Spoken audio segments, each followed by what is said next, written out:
What's going on guys, RG here. मैं गया हूँ आप लोगों के लिए लेके एक और वीडियो। लाइक शेयर और सब्सक्राइब दबा दो। रिव्यू बाय आरजी के ऊपर मैं आपके लिए लेके आ रहा हूँ बाकी की अपडेट्स। और यहाँ पे आज हम एनालिसिस करने वाले हैं इंडियन आइडल 14 में कारनॉय और ओबोम का सिलेक्शन होगा या कैसे होगा, ये नेक्स्ट राउंड में कैसे लेके जाएंगे, क्या सीन होने वाला है। इसके ऊपर मैं थोड़ी डिटेल्स आपके साथ शेयर भी करूंगा और कुछ चीज़ें आपके साथ डिस्कस भी करूंगा और कुछ चीज़ें आपसे पूछूंगा भी। देखो गाइस, पिछले सीजन के अंदर अगर हम इंडियन आइडल 13 की बात करें, जहाँ पे हिमेश रेशमिया, नेहा कक्कड़ और विशाल दादलानी जज थे, वहाँ पे पिछली बार भी बहुत तारीफें हुई थी रीतो रिबा की, जब रीतो रिबा ऑडिशन देने आए थे। ठीक है, ऑडिशन देने रीतो रिबा आए, लोगों को वो इम्प्रेस भी किए। अगर तुम्हें याद होगा, वो गाना था कि तेनू धूप लग गया वे, बहुत ही प्यारा गाना एंड क्या फेमस हुआ था गाना वो। उसके बाद उन्हें इंडियन आइडल के नेक्स्ट राउंड में बुलाया गया। नेक्स्ट राउंड से उनको बाहर कर दिया गया, इवन उनकी ओरिजिनल कॉम्पोजिशन अच्छी होने के बावजूद भी। और वो सिलेक्शन ना करके बंगाल से और नॉर्थ ईस्ट इंडिया से बहुत तरीके से जूते पड़े थे। इंडियन आइडल के जजेस को भी पड़े थे, वो तो अलग थे, लेकिन इंडियन आइडल शो को भी पड़े और बहुत ही बुरे तरीके से शो को कंडेम कर दिया गया था नॉर्थ ईस्ट और बंगाल की ऑडियंस के द्वारा। तो इस बार उन्हें यह समझ में आ गया था कि there is no respect for Neha Kakkar in this show left, तो उनको निकालना ज़रूरी था। और हिमेश रेशमिया सारेगामा में जा चुके हैं, तो बड़ा क्लियर था कि इस बार इंडियन आइडल के अंदर कुछ ना कुछ इनको बड़ा चेंज और रिफॉर्मेशन लानी ही पड़ेगी। क्योंकि पिछली बारी बातें चली थी, हमने ही इवन एक्सपोज करा था इस चीज़ को कि इंडियन आइडल वाले सिंगिंग से ज़्यादा स्टोरीज़ पे विश्वास रखते हैं। कहीं ना कहीं पे किसी ना किसी का लव एंगल घुमा दिया। नेहा कक्कड़ और आदित्य का घुमाया था पहले, फिर जब उनकी शादियां हो गई फिर उसके बाद कंटेस्टेंट्स के लव एंगल्स घुमाने शुरू कर दिए, कभी किसी का किसी के साथ, कभी किसी का किसी के साथ। तो सिंगिंग से हटके वहाँ पे सब कुछ हो रहा था। तो इस बार इन्होंने उस चीज़ को ब्रेक डाउन करने के लिए जो कमाल का मूव करा, और मुझे पसंद भी आया। ऑनेस्टली मुझे यह मूव बहुत पसंद आया। इसी बहाने हमें कुमार सानूदा और श्रेया घोषाल मैम देखने को मिलने वाले हैं, तो मतलब और क्या चाहिए। The legend will be sitting in front of us and we will be watching the show. मैं तो और किसी के लिए पता नहीं, लेकिन कुमार सानूदा और श्रेया घोषाल मैम के लिए ज़रूर देखूंगा ये शो। और एक और चीज़ बता देता हूँ, इस बार भी नॉर्थ ईस्ट और बंगाल से बहुत कंटेस्टेंट्स आए, और इन्होंने शुरुआत कहाँ से करी? कोलकाता और नॉर्थ ईस्ट से, जो कि एक कमाल का मूव था कि पहले ही एपिसोड में हाइप जनरेट हो जाएगी कि यहाँ से कंटेस्टेंट्स आए हैं। लेकिन यहाँ पे एक चीज़ इस बार फिर से हुई। ऑडिशन में सिलेक्ट किया जाता है कुछ लोगों को जिन्होंने नॉर्मल गाया, उनको गोल्डन माइक भी मिला। अगर मैं इनिशियली बात करूं तो कारनॉय और ओबोम दोनों की performance was way better than Vaibhav Gupta. Vaibhav Gupta ने बहुत कमाल गाया था, हालांकि Vaibhav Gupta was still in a different genre, बहुत ही अच्छा गाया उन्होंने भी, लेकिन दीपन मेहता से तो बहुत बेटर थी दोनों की परफॉर्मेंस। तो मेरे को ऑनेस्टली कारनॉय और ओबोम के चांसेस लग रहे थे कि एटलीस्ट दोनों में से एक को तो गोल्डन माइक मिलेगा, दैट इज़ ओबोम। बिकॉज ओबोम ने फाड़ दिया था भाई गाने में, लेकिन ओबोम ने अपना गाना गाया था और वो मतलब अपने फादर को डेडिकेट करते हुए गाना गाया। वो गाना अच्छा भी लगा सबको। एंड सबसे कमाल की चीज़ मैं आपको बताता हूँ, इस बार क्या होने वाला है कि इस बार ना ऑडिशन, जो सेकंड ऑडिशन होगा उसमें कारनॉय और ओबोम में से किसी एक को सिलेक्ट कर सकते हैं ये। क्योंकि जनरली हमने देखा है जब भी डबल ऑडिशन लिया गया है, वहाँ पे एंड में आके बात ये हो जाती है कि हम आप दोनों में से किसी एक को चुनेंगे। तो वहाँ पे भारी पड़ सकती है ये चीज़ कारनॉय और ओबोम को। अगर हम ध्यान से एनालाइज करें तो मुझे ओबोम के चांसेस ज़्यादा लग रहे हैं शो के अंदर जाने के लिए, क्योंकि पिछली बार इंडियन आइडल को एज मैं देखो क्या नाम है, श्रेया घोषाल और कुमार सानू सर की जजमेंट पे तो डाउट कर ही नहीं सकता।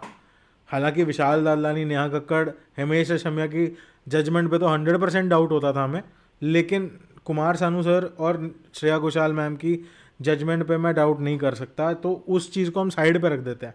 लेकिन अगर मैं शो के पर्सपेक्टिव की बात करूं, मतलब Indian Idol as a show की मैं बात करूं, वहाँ पे जो क्रिएटिव हेड्स का दिमाग चलता है ना, वहाँ पे ये हो जाता है कि इन्हें हर रीजन से एक एक कंटेस्टेंट लाना है।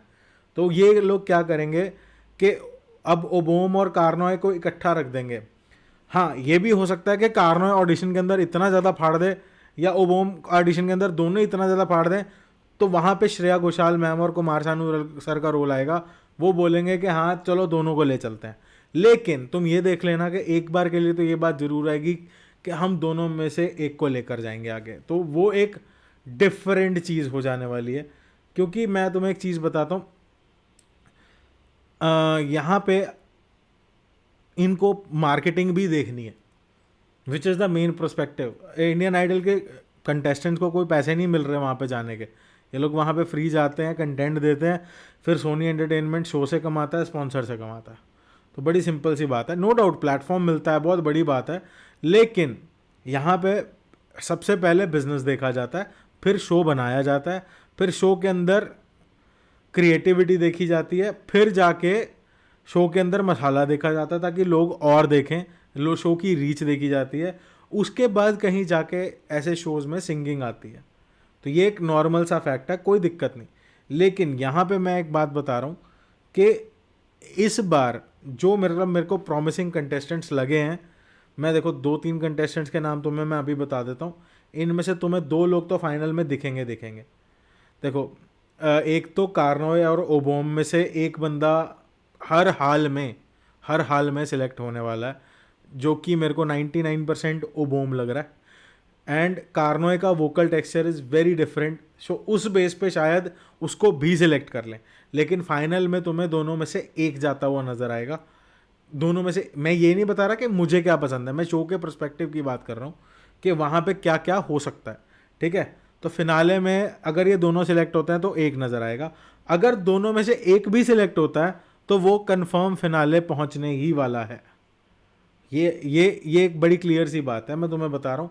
और उसके बाद अगर मैं तुम्हें एक चीज़ और कहूँ कि इस बार के फाइनलिस्ट में जो सबसे ज़्यादा शॉकिंग होने वाला है वो होगा सिलेक्शन, फाइनलिस्ट की बात कर रहा हूँ। फाइनलिस्ट में एक तो जो इंडियन आइडल जूनियर की विनर आई थी, उनका नाम मेरे को माइंड में स्ट्राइक नहीं हो रहा, इंडियन आइडल जूनियर की विनर थी वो, तो she was also from Bengal. उनके चांसेस बहुत हाई हैं कि इस बार इंडियन आइडल का फिनाले, इंडियन आइडल 14 का फिनाले में वो compete करती हुई नज़र आ सकती हैं। देखो दिली तमन्ना ये भी है कि मेनुका पटेल जी जो कि नेपाल से हैं, जिन्होंने she is a blind girl, I told you about, मैंने अपने रिव्यू चैनल पे उनके ऊपर एक डेडिकेटेड वीडियो भी बनाया था। मैं आपको एक चीज़ बता देता हूँ, मेनुका पटेल जी के केस में ये है कि she is a brilliant singer, मतलब she keeps her soul out. But ये सिंगर्स को कहीं ना कहीं पे ऐसे शोज़ सिर्फ यूज़ करते हैं उनसे थोड़ी बहुत ऑडियंस अटेन करने के लिए, क्योंकि obviously they have got the emotional edge to connect with the people. Example बोलना नहीं चाहिए बट जो है तो है। तो ठीक है, वहाँ पे मुझे चांसेस कम लग रहे हैं कि उनको ज़्यादा आगे तक लेके जाया जाएगा, मे बी ले जाएं। मैं शो के पर्सपेक्टिव की बात कर रहा हूँ, मैं डिजर्विंग नॉन डिजर्विंग की अभी बात नहीं कर रहा, मैं शो के पर्सपेक्टिव की बात कर रहा हूँ। बड़ा क्लियरली बोल रहा हूँ मैं, कहीं नीचे तुम लोग शुरू हो जाओगे तुम्हारे हिसाब से, मेरे हिसाब से कुछ नहीं है, मैं तुम्हें प्रैक्टिकल नोट पे ये बात बता रहा हूँ, ठीक है। तो प्रैक्टिकल नोट पे ही ये चीज़ें मुझे होती हुई नज़र आ रही हैं इस शो के अंदर। तो अगर हम बात करें, बाकी अभी और ऑडिशंस आने हैं, इस हफ्ते के भी ऑडिशंस हमें देखने को मिलने वाले हैं, तो this is going to be something very different this time, because they have brought in the जजेस, ठीक है, they have brought in the जजेस हु आर ट्रू 110%, हमें उन पर 100% ट्रस्ट है। They have brought in the contestants जहाँ से इनको पिछली बार मार पड़ी है, तो इन्होंने पहले ही 2 एपिसोड में अपना वो वाला सुपड़ा तो क्लियर कर दिया कि भैया पिछली बार जूते पड़ते, इस बार ना गा रहे, तो वो चीज़ ओके है।